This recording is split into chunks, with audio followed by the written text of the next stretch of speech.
राधे राधे, जय श्री कृष्ण। दोस्तों, भगवान श्री कृष्ण के कई नाम हैं। उन्हें कोई गोविंद बुलाता है, कोई उन्हें मधुसूदन, कोई उन्हें माखन चोर बुलाता है, कोई उन्हें कुंज बिहारी कहकर बुलाता है, कोई उन्हें राधा कृष्ण कहकर बुलाता है। किसी के लिए वो वासुदेव हैं, तो किसी के लिए वे ही परमेश्वर हैं, वे ही भगवान विष्णु का साक्षात अवतार है, पूर्ण अवतार है। परंतु इन सभी नामों में एक नाम ऐसा है जिसके बारे में चर्चा उतनी अधिक नहीं होती है। जो ज्ञानी हैं, जो विद्वान हैं, जो संत हैं, जो साधु हैं, उन्हें इसके बारे में, इस नाम के बारे में और इस नाम के तत्व के बारे में संपूर्ण जानकारी है।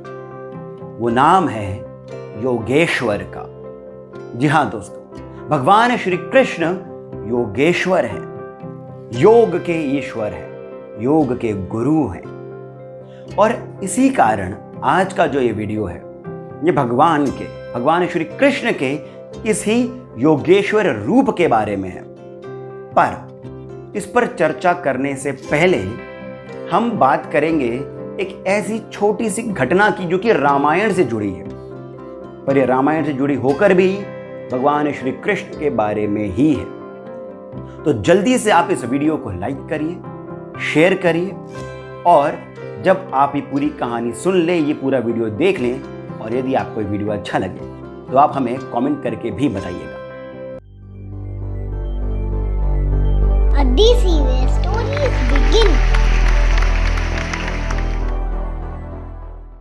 दोस्तों, इस वीडियो के आरंभ में मैंने आप सभी को राधे राधे कहकर संबोधित किया था।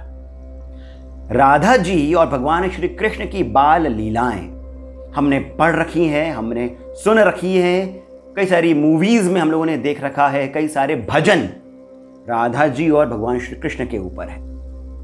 परंतु बात यह आती है कि जब भगवान श्री कृष्ण ने वृंदावन करीब 11.5 वर्ष की उम्र में छोड़ दिया था और फिर वे मथुरा से द्वारका चले गए, फिर वापस कभी वृंदावन नहीं आए, तो फिर राधा जी का भगवान श्री कृष्ण के जीवन में इतना महत्व क्यों है? ऐसा भी कहा जाता है कि करीब 100 वर्षों बाद कुरुक्षेत्र में भगवान श्री कृष्ण और राधा जी का पुनः एक बार मिलन हुआ था। परंतु फिर भी भगवान श्री कृष्ण के साथ साथ राधा जी का नाम लिया जाता है, और बल्कि भगवान श्री कृष्ण के पहले राधा जी का नाम लिया जाता है। ऐसा क्यों है और इन सभी का रामायण से क्या कनेक्शन है? चलिए जानते हैं। हम सभी को यह पता है कि माता सीता को रावण ने अपहरण करके लंका में कैद कर दिया था। हम सभी ये बात जानते हैं। परंतु कुछ ही लोगों को यह बात पता होगी कि जिस सीता का रावण ने अपहरण किया था, वो सीता माता वास्तविक सीता माता नहीं थी। हुआ यूं था, और इस बात का जो उल्लेख है वो अध्यात्म रामायण में भी आता है, और भी कई सारी रामायण की जो कृतियां हैं उनमें भी आता है। हुआ यूं था कि भगवान श्री राम ने माता सीता से ये कहा था कि देवी, अब मेरी लीला का समय आ चुका है, आप अग्नि देवता के पास कुछ समय के लिए रहिए। तभी अग्निदेव प्रकट हुए और माता सीता अग्नि देवता की उस अग्नि में समाहित हो गई, और फिर उसी अग्नि से एक और छाया सीता प्रकट हुई, जिनका अपहरण कर रावण लंका लेकर गया। अब लंका पहुंचकर भगवान श्री राम ने रावण का अंत किया और फिर माता सीता को वापस लेकर आए। पर जो माता सीता वापस आई थी वो भी वास्तविक माता सीता नहीं थी, वो छाया सीता ही थी, और इसी कारण उन्हें अग्नि से प्रवेश होकर के जाना पड़ा था, और फिर वास्तविक सीता अग्निदेव ने भगवान श्री राम को वापस करी। अब जब ये सब प्रकरण हो गया, तब छाया सीता ने भगवान श्री राम से पूछा, भगवान अब मेरे लिए क्या आदेश है? तब भगवान श्री राम ने यह कहा कि आप कुछ समय तक तपस्या करिए, साधना करिए। जब मैं पुनः जन्म लूंगा कृष्ण अवतार में, तब आपका उद्धार होगा।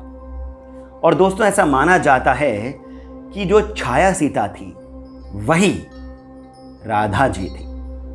परंतु अब ये जितनी भी बातें हैं ये तो कथाएं हैं, कहानियां हैं, ये भगवान श्री कृष्ण की लीला है। परंतु अब हम आते हैं तत्व के ऊपर कि भगवान श्री कृष्ण के साथ राधा जी का ही नाम क्यों जोड़ा जाता है।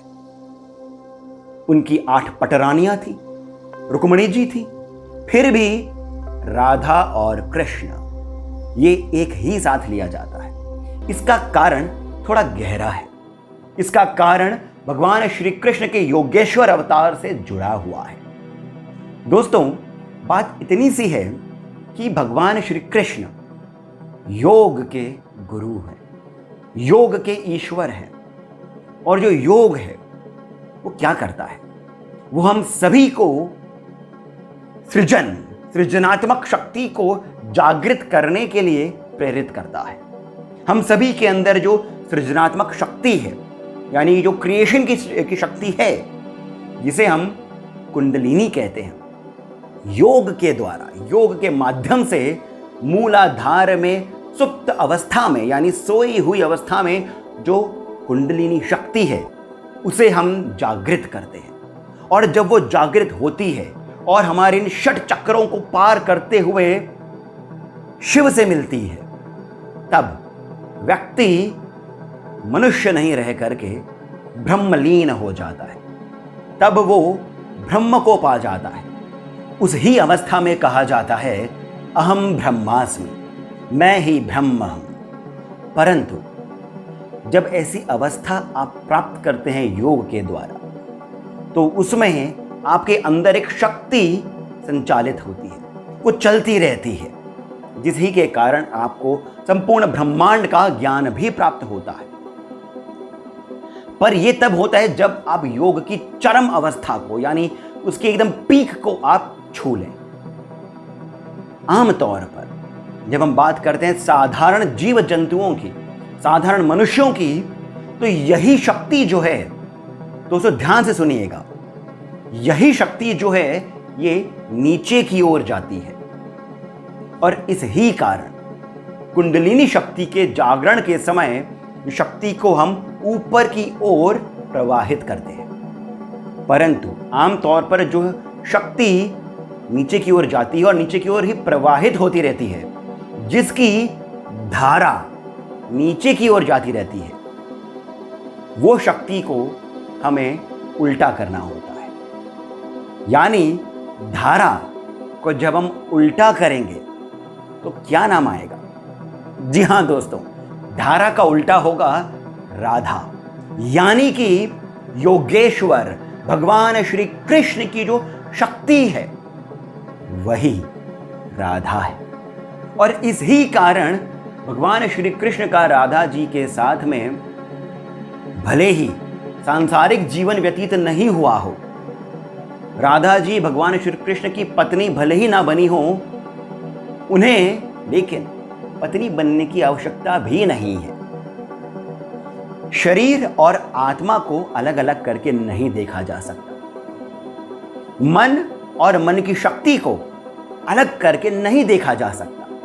उसी प्रकार कृष्ण और भगवान श्री कृष्ण की जो योगमय शक्ति है राधा जी, उन्हें अलग करके नहीं देखा जा सकता। इसी कारण राधा कृष्ण कहा जाता है, इसी कारण राधे राधे कहा जाता है।